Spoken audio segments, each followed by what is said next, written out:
Cell development in Caulobacter crescentus. Caulobacter crescentus is a gram-negative prokaryotic cell.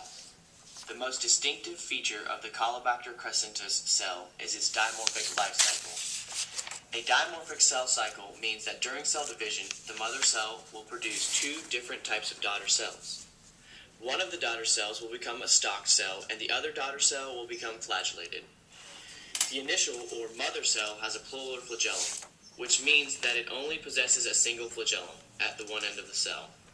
The mother cell also possesses pili, which surround the flagellum. Specific cell membrane proteins called MCP proteins are also embedded in the cell membrane surrounding the flagellum. The flagellum provides motility while the pili help bring in nutrients into the cell.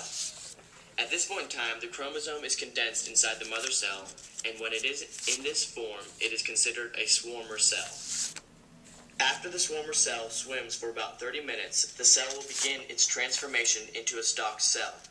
The transformation begins when the nucleoid of the swarmer cell uncoils out of its condensed form. From there, DNA synthesis begins. The flagella is shed, the pili retract into the cell, the MCP proteins degrade, and the cytoplasm extends where the flagella was to form the stalk. The function of the stalk cell isn't exactly known. However, it is believed that it increases the cell's surface to volume ratio to absorb nutrients as well as provide a source of attachment to other cells. The stalk tip contains an adhesive patch called a holdfast. The stalked cell is considered the mother cell, and as DNA is synthesized, the process of cell division begins.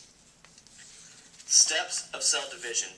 First, the chromosome is replicated and the cell is almost twice its original size due to a septum beginning to form.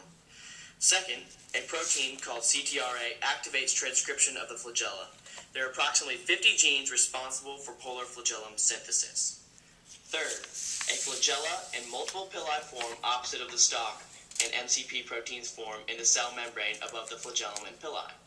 At this point, there is a stalk cell and a swarmer cell attached to one another.